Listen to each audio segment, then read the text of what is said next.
Hey everybody, Josh Sigurdson of World Alternative Media here, and we're here for another episode of WAM Headlines, where I will be breaking down as much of the breaking news as I can in the small amount of time that I have. So what we usually do, as I always mention at the beginning of these videos, while I wait for people to tune in, is that we do short little video reports and do them separately. I open it, do the report, edit live, and then I end it. But don't go away. I'm still here. I'm going to be taking questions after I'm done. I think I got three reports today to do live for you guys. You guys always get to see a little bit of a sneak peek of how many errors I make and how many little mess ups that I do when I have to do this live. It's not easy to report on something and edit at the same time. But yeah, anyway, so I've got a couple people tuning in. Make sure to say hello in the chat, and I will be taking questions after. Again, don't go away when I close off the little reports, and they're called Freedom Minute reports. I couldn't think of anything better. But anyway, the super chats are definitely a great way for me to contact everyone, because as these live streams go, it tends to be really crazy reading all the comments, and of course I'm being demonetized heavily by YouTube, so the super chats are one of the ways around it. Obviously it's not a necessity of not asking for money, but if you want to get your question through, it definitely doesn't hurt me or you to use a super chat. Anyway, so I'm gonna go ahead and do the first report. So I'm gonna open it up, close it off, don't go anywhere.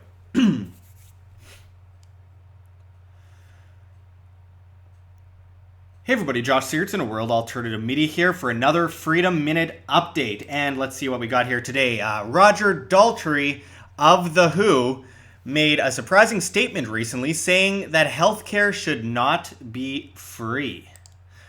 Calling out Britain's National Health Service, Daltrey, who is a supporter of the Conservative Party and anti-European Union, a man who is called Jeremy Corbyn a closet communist, surprised many with his comments. As this Daily Mail article says, in the wake of Labour peer Lord Warner's warning last week that the NHS is facing bankruptcy, Roger, an indefatigable cancer campaigner and patron of the Teenage Cancer Trust, voices the unthinkable. And while troubled Shadow Health Secretary Andy Burnham reaches for the smelling salts, Labour supporting Daltrey explains, "We have this free NHS, which makes us take our health for granted and means we don't take responsibility for looking after ourselves. Most illnesses people suffer from are because of their lifestyles," insists the fit as a flea singer who is currently approaching various rock stars and entertainers to persuade them to appear at his next series of annual charity concerts, which he curates at the Royal Albert Hall. Now, Daltrey certainly isn't wrong about people taking their health for granted. Of course, nothing is free, however. When we use these words, we're overshadowing the fact that this money is extorted and stolen from the populace in order to pay for these scams. Nothing's free. Many will say it's easy for an old millionaire like Daltrey to say such things, but let's actually expand on his points. Now, logically and morally, socialized healthcare is wrong. Morally, it's not okay to steal, and it's not okay to fool people and put them at a disadvantage using the sick to make massive amounts of money. Logically, it's a terrible idea. You steal people's money to fund a few big pharma monopolies and monopolize them further. These companies have no incentive to provide the best product for the best price due to the market not being competitive at all because of the monopolization. So with no competition, the prices go up enormously, and then the government simply steals more money to fund it more, continuing to drive the price up. It's problem, reaction, solution, repeat, and it puts people's lives at risk, especially considering how much it also inflates the price of medicines and treatments that aren't covered. So, in a truly free market, there would be so much competition that the prices would be driven down dramatically. Companies would compete for lower prices. There would be incentive to innovate and create more cures and better treatments. With 50% plus more money in everyone's wallets, without the theft of taxation in general, people would be able to afford more. There would be more employment and production, less scarcity of treatment. Take away central bank inflation of the price of living, that also puts way more money in people's pockets. Charities would be easily able to cover all medical costs if someone cannot afford it or seniors need treatments or help. That is freedom. That is a free market. That is the lack of the organized crime racket we call government, and think of how much more healthy and how much wealthier the populace would be.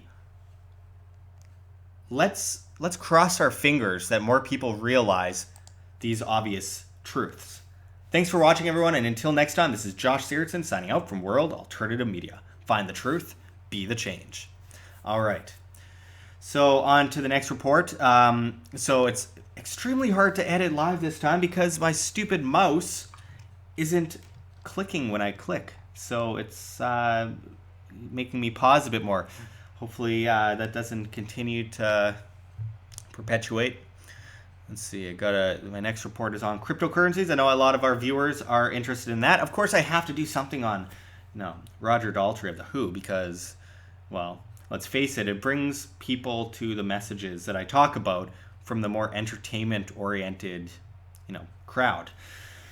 So let's get on to the next one. As I mentioned to people who have already tuned in before my last report, just for those that aren't aware yet. So I do these Freedom Minute reports. I do them, these little quick live reports. I edit live and then I close it off, but don't go anywhere. I will be taking your questions soon. And again, super chats definitely help both you and me so I can actually find the questions and get around the demonetization that YouTube is shoving in our faces. All right, on to the next one. Hey everybody, Josh Sigurdson of World Alternative Media here for another Freedom Minute update, and we're going into cryptocurrencies again. So, cryptos, how we miss your steady, astonishing growth. Of course, we cannot complain. We're still astronomically higher up the ladder than we were last year, breaching outer space. With more than a 20 times return in Bitcoin in 2017, everyone had their fingers crossed that it just wouldn't stop going up. That kind of speculation leads to bubbles, of course. However, one shouldn't worry all that much. We've only seen the very beginning of the decentralized cryptocurrency market. Understandably so, everyone is sick of waiting to make more money, but it's important to focus in these downtimes on why cryptocurrencies are so important to humanity. If the blockchain is centralized, it can be used to enslave humanity. If the blockchain is decentralized, it can be used to overthrow that which enslaves humanity. Now, let's go into why we're seeing yet another fall in the price of most cryptocurrencies. Bitcoin is back below 8K. It's hard to accept, but that's reality. Once again, it's due to governments attempting to control and extort the populace. When will they ever learn? It's believed that news out of China and India are the cause of the latest downturn. Cointelegraph reports that India is working on proposals to make cryptocurrency transactions subject to goods and services taxes, GST, sources told Bloomberg May 23rd. According to the anonymous parties with direct knowledge of the plans, the government's Central Board of Indirect Taxes is considering applying the 18% tax to exchange operations, which it would view as intangible goods. Purchase or sale of cryptocurrencies should be considered as supply of goods, and those facilitating transactions like supply, transfer, storage, accounting, among others, will be treated as services, the publication reports in a summary. India has so far refrained from issuing regulations on cryptocurrency despite efforts by its central bank to reduce the ability of businesses and citizens to interact with them. In April, the Reserve Bank of Italy formally forbade domestic institutions from servicing cryptocurrency businesses in a move which has so far failed to curb the proliferation of new exchanges. If the taxation rule goes ahead, it would signal a move towards legitimacy of the industry in the continued absence of hard and fast legislation. And I quote, if buyers and sellers are in India, the transaction would be treated as a supply of software and the buyer's location will be the place of supply, Bloomberg continues, noting elsewhere that transactions beyond the Indian territory will be liable for integrated GST and would be considered as import or export goods. IGST will be levied on cross-border supplies. More bureaucratic mumbo-jumbo attempting to manipulate markets and steal people's money using the usual absurd excuses and grasping at straws to make the case.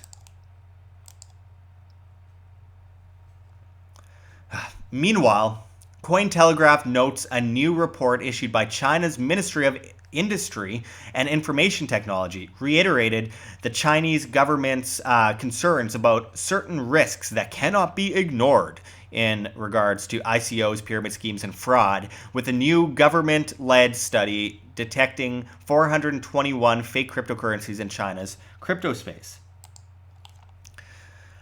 So instead of people taking care of themselves as individuals and doing their own due diligence, we need a communist dictatorship to take care of us and keep us safe. Bend the knee, good people. Of course, this is all elementary. These laws and regulations in the long term are unenforceable and nothing to fret over. The news is covered in fake stories regarding cryptos attempting to both manipulate the markets and scare people away from something that has the potential to overthrow central banks and with that end the majority of the world's wars. Those that hate cryptos and think Bitcoin is the new world order currency take note. The most coercive cashless societies in the world continue to attack cryptos like Bitcoin. This is because it does not benefit them. Centralization benefits them. Central planners hate scarcity and free market demand. These governments want their centrally planned banker coins that enslave people to banks implemented through the SDR at the IMF. They want to track everyone everywhere and be able to freely bail in banks without bank runs. Or like China's social credit system, turn off your ability to purchase necessities if you're not on your best behavior. Beware a pale horse, folks. Decentralize everything, rule yourself, disregard the state, acquire crypto. Thanks for joining us for another Freedom Minute Report. This is Josh Sigurdson signing out from World Alternative Media. Find the truth, be the change. All right, let's see. We got one more video left here, and then I'll be taking questions from the audience. Let's see. We got a few people watching anyway. Yeah, it's hard to really focus on what I'm talking about and have the right emphasis on it when I'm editing live. My stupid mouse isn't clicking when I click on stuff. I have to like double, triple click on things to move to the next piece while I'm at the same time trying to go over the report. Anyway,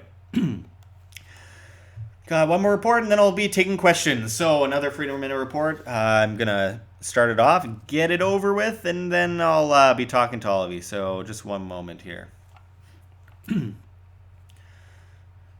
everybody, Josh Sigurdson, a World Alternative Media here for another Freedom Minute Report. And let's see what we got here.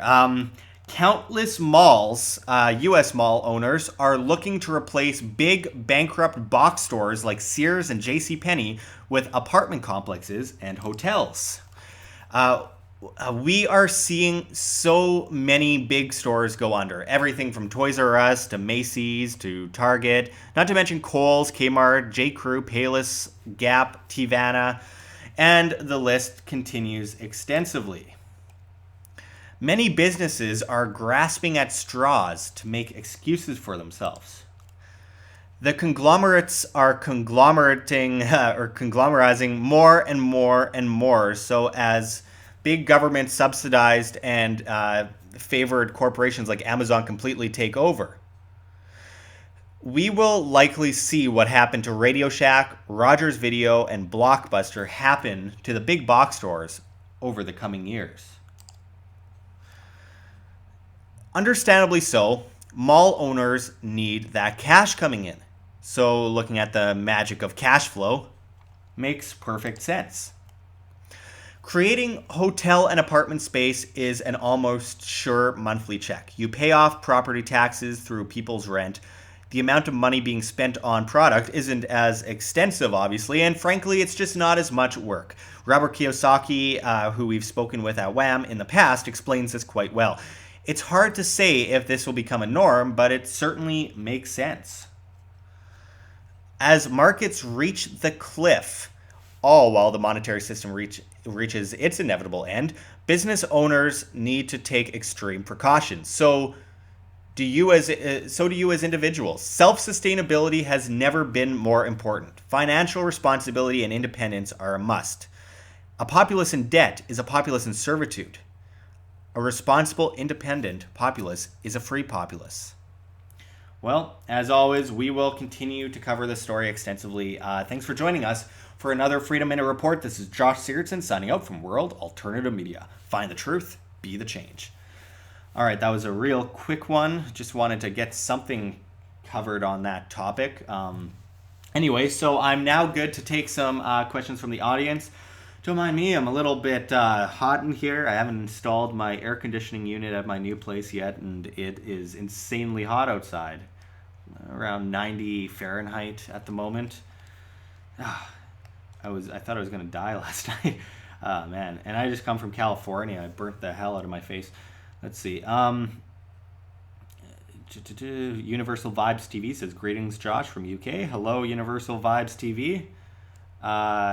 One Alino is saying that there's a lot of off-topic chat. He says, sorry for that. No problem. I like off-topic chat. It gets me thinking about different subjects.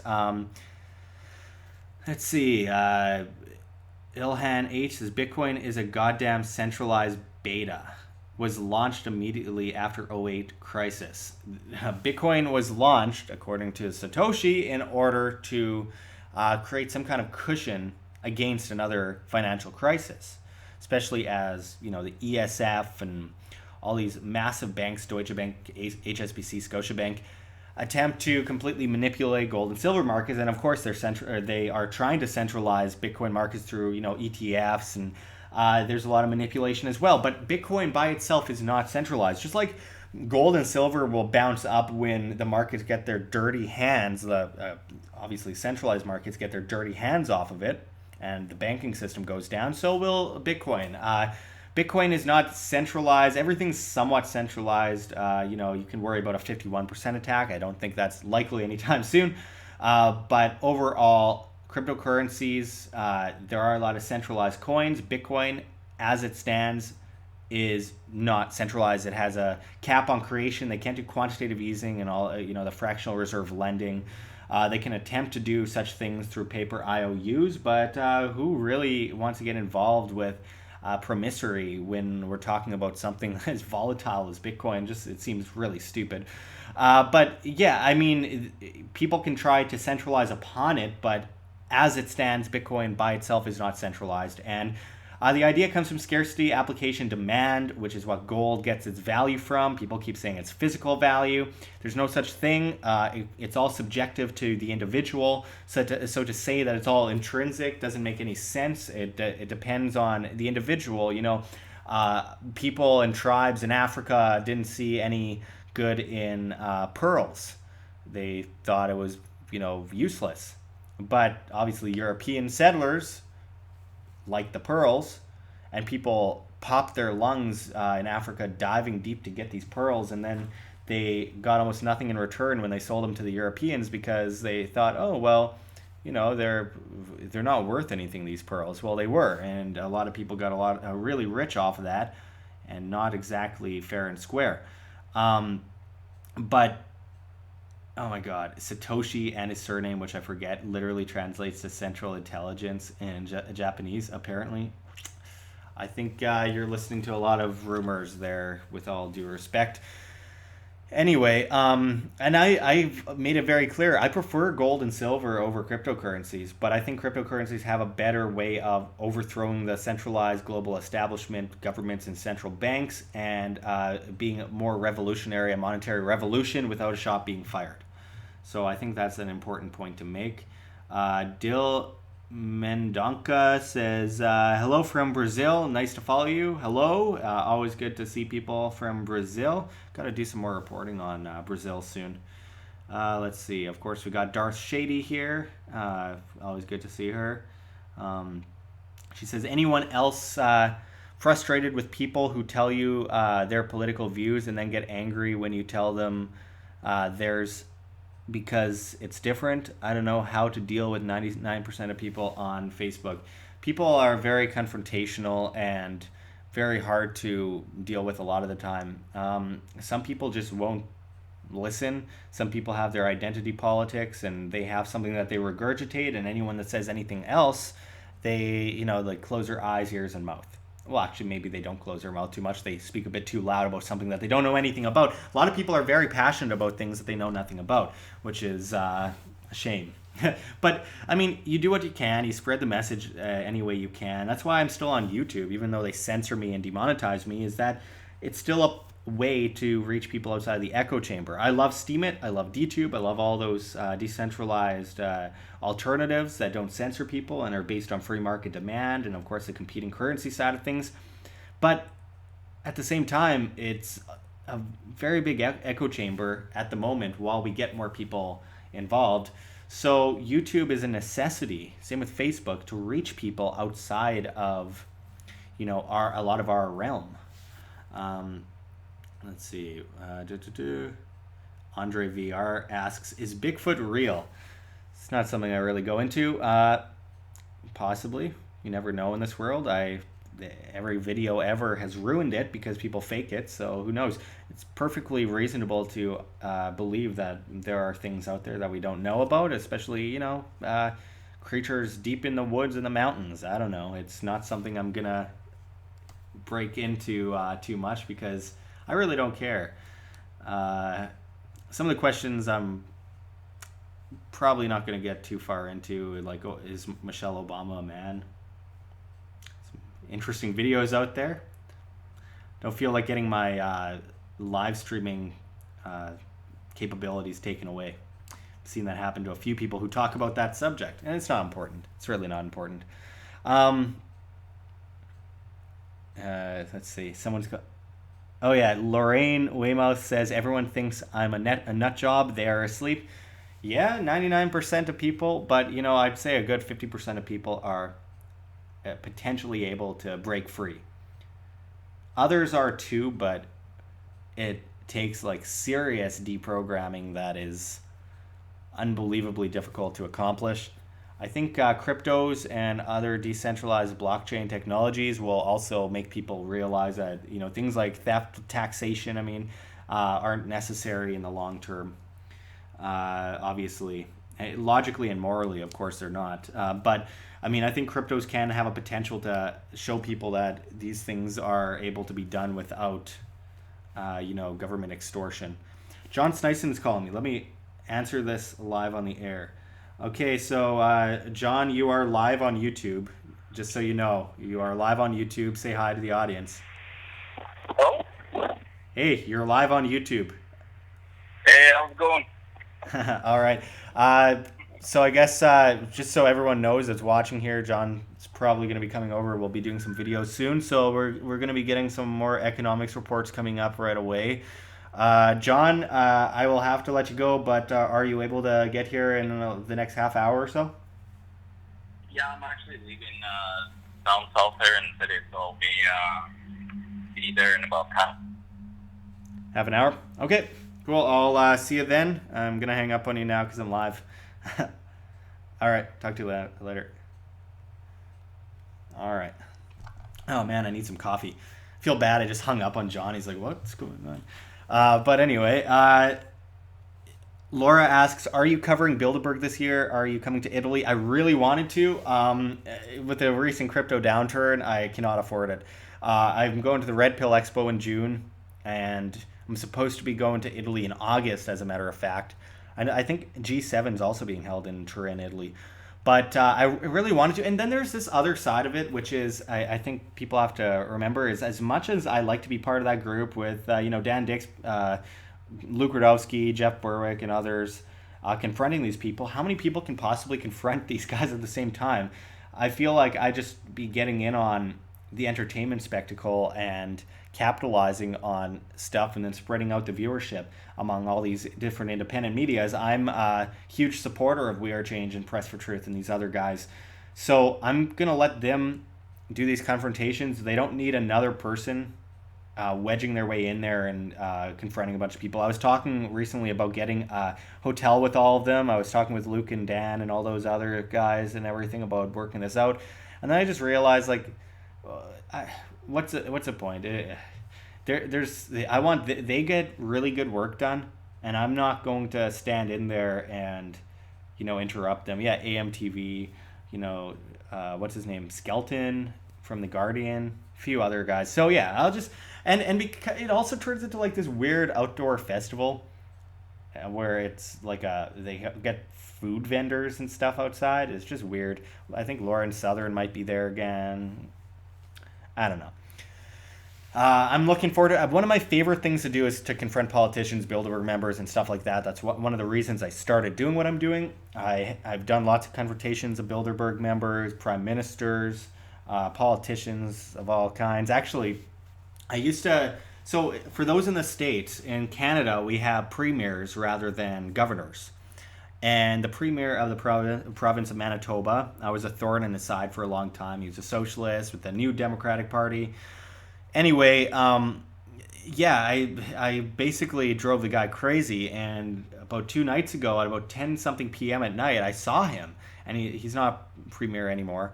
He was just walking into a back lane randomly and like looking around. It was really weird. Then he turned around and started walking towards me and was like looking at the sky. It looked like he was on something. I don't know. I'm not going to speculate that he was. He probably wasn't, considering. But it was just a really weird situation. He's like just wandering around in back lanes. And I'm here just thinking like, man, you're doing a lot better than you were in office. Just already wandering random back lanes at night. Better than everything you did in all your years in office, sir. Mr. Former Finance Minister as well, who I debated on economics and knows absolutely nothing about economics. He says, "Oh, you're probably right. I'm not an economist." Well, why were you finance minister? Anyway, it's ridiculous. Again, I really need some coffee. Let's see. Brett Atty says, lots of ad hominem attacks from those that are not informed but want to act as if they have the answers. A guy from Denver. I'm actually going through Denver, Colorado next month. I'm doing a trip through the U.S., North Dakota, through Fargo, Sioux Falls, and South Dakota, Kansas City. I'll be going around through, Topeka, Denver, Colorado, Edwards, I believe it is. Going through Idaho. Oh, yeah, I can't forget Utah. Up to Idaho, Boise, Idaho. I'll be going up to Columbia River, I believe it is, up to Spokane, Washington for the Red Pill Expo. Really looking forward to that. Definitely, if you are around in anywhere near Spokane, I really think you should come out to the Red Pill Expo June 21st to 23rd in Spokane, Washington. A lot of great people there. G. Edward Griffin, Lord Monckton, Robert Kiyosaki, Cynthia McKinney, James Corbett, a lot of the usual suspects. It's going to be a good time. There's not enough tickets being sold, so make sure to come out to it. I really want to see a lot of you out there and have some conversations. That's one of my favorite things about covering events. I actually am not a big fan of doing the interviews. It's cool to talk to these guys, but it's work. I like hanging out and talking with people, strangers. These kinds of events you go to when you can talk to basically anyone. Let's see. Brett says, nice schedule posted for coming through Denver area. I have not scheduled anything yet. Actually, I do have something in my notepad here. Let's see. I will be coming through, and I don't have a lot of time through it because unfortunately, John Snyson doesn't have a lot of time. He has to work and everything because I'm not able to pay him full time yet. So we're kind of speeding our way through a lot of these places. But let's see what I got here. Kansas City on, let's see, leaving the 15th. I'm going to be on the 16th. I'll be in Fargo, Sioux Falls, Kansas City, and Topeka. On the 17th, I will be in Denver and Edwards. And then on the 18th, I will be in Salt Lake City, Boise, Idaho. And then on the 19th, I'm making sure I get up to Spokane in time for about 2 p.m. or so, somewhere around then. But anyway, yeah, it should be a good time. Hope to see lots of you out there. It's always great to meet a lot of different people. Anyway, Dill Mendonca says, what do you know about Liberland nowadays? Any news? Yeah, they're working hard to really establish themselves as a powerhouse, and in a different way than any other country. They are showing themselves to be, a force to be reckoned with in the anarchist community. People get mad because they're like, oh, it's still a government, and this is true. And I understand where people are coming from. People don't want to be pragmatic with it, but it's voluntary taxation, so you don't have to pay if you don't want to. You get around a whole bunch of international laws that really mess with you and try to coerce you and get diplomatic passports and stuff if you work hard with them and everything. It's just crazy. And it's not really, it's more of just a statement. There's not much actually happening in Liberland. Hopefully in the future they're working towards creating this massive city above water, because it is mostly swampland. So it's a bit difficult to really build upon that. But hey, the free market makes good money. So hey, once we really get a monetary and anti-government revolution happening, we could make some ground on that. But of course, right now it's just a statement. And Vit is a friend, and he's a really interesting guy. I've enjoyed talking with him many times. I've done an interview with him. Don't interview him a lot because there's only so much I can add to it. Like, obviously, as you can see right now, I don't have much to say. But yeah, he's a great guy, and I support the idea. Let's see. Got a few questions coming in. Lorraine Weymouth says, I can't do the tech stuff with cryptos. It's killing me as I can only manage Coinbase. I understand that is a very difficult issue. When I first got into cryptos, it boggled my mind. It still does in a lot of ways. I'm a money guy, not a tech guy, so I don't know how to explain it. I refuse to use Coinbase because they are teaming up with a lot of governments and reporting people, and I'm not a big fan of them, and I feel like they are involved in market manipulation. That is my opinion. I don't know, but Nano Ledger S wallet is great. It's a good hard wallet. Exodus is pretty good. They just did a security update. There's Edge wallet. I just interviewed Paul Poi from Edge, which is a great, really easy to use wallet for your phone. There's Bitcoin ATMs in a lot of places. Just look it up on Google Maps. And they'll watch it with the Bitcoin ATM. Sometimes they could charge a little bit much. People trying to get as much money out of the Bitcoin bang as possible. Let's see, just looking at a few of the things coming in here. One Alino says Trezor hard wallet is very good. Yeah, it's a pretty good wallet, as I've heard from other people. You got to be careful with your cryptos because you don't want to get hacked. So look to the best possible alternatives to these exchanges. I really don't think people should keep their money on an exchange. I keep almost nothing on Bittrex because it's incredibly dangerous. Anything could just get hacked overnight. I've seen a lot of things on Bittrex and others get hacked. Don't allow another Mt. Gox to happen. Just be careful. Do your own due diligence and be responsible, as per always. Ilhan H says any and all hard assets.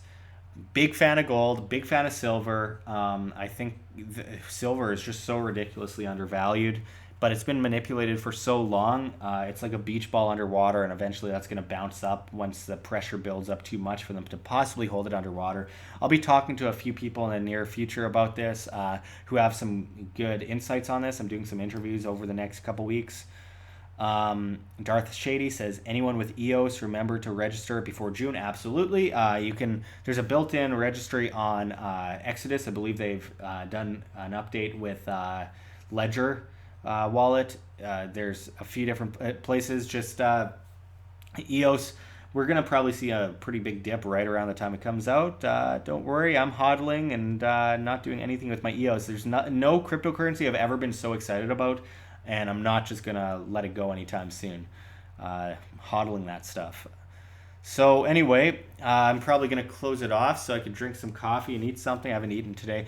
Doing a bit of fasting recently because it's working out pretty well for Jeff Berwick. So looking into it, makes me feel terrible all day though. I hope it starts working out a bit better soon. And it makes me lose my train of thought. I'm talking like Justin Trudeau here with all these ums and uhs, so we'll see. Rigo Rock 23 says Expedia takes Bitcoin for hotel bookings, going on a vacation soon. Yeah, I'm not sure how that works, but I know that I've heard from a lot of people that they do. They are on a lot of databases on who takes crypto and all that. I believe you have to. They don't actually take crypto. You use a crypto card of some kind, a gift card, and it exchanges it through another company for cash for Expedia. But all the same, yeah. What's that company called? Overstock.com takes cryptocurrency. Their crypto wallets are down in Canada right now, unfortunately, but so be it. I talked with some people that work there, and they say that they're working to get it up and running as soon as possible. There's talk about eBay possibly using BitPay, so implementing Bitcoin, payment systems. Hey, it's all up from here. If I can just, I never use credit cards. I always have to pay other people to use their credit cards, and then we have to do these, these forms to allow me to go places, hotels and stuff. It really sucks. So if I can go a bit longer without getting a credit card and actually be able to just switch over to cryptos to use for this kind of stuff, that's great. Cryptos are meant to be used, though I will say that like gold and silver, I'm not a big fan of spending it.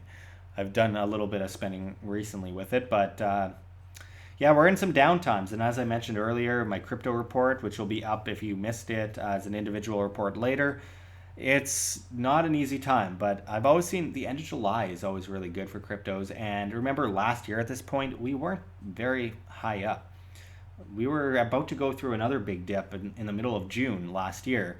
And the major growth happened between September and December. So just keep that in mind. We're not going to have the same kind of year as last year, obviously, but just keep in mind we shouldn't be too greedy with this kind of stuff. We shouldn't speculate too much. We should simply accept them as a useful, functional tool in order to decentralize society and break free of central banks and government. So anyway, our viewership is kind of lowering a bit. So I'm going to sign out right away. I really appreciate everyone tuning in. Obviously, I can't get to all the questions. I apologize for that. There's quite a few that come in. So I appreciate everyone. Big shout out to all those that have been following our recent videos and reports. I appreciate it. And if we disagree on a few things, that's fine. It's great to talk, have a conversation, listen. I will be back with more of these soon. It's been a month since I did my last WAM Headlines show, and but I really enjoyed doing it. It allows me to converse with a lot of you guys. Again, Red Pill Expo, Spokane, Washington, June 21st to 23rd. I hope to see you there. I think I got links below the video for that. If I don't, I will update after, so check back. It's good to be able to get, I think, 10% off for your tickets, and then I make a few dollars off of it, and we support a great cause. So anyway, thanks for joining us, everyone, and until next time, this is Josh Sigurdson signing out from World Alternative Media. Find the truth, be the change.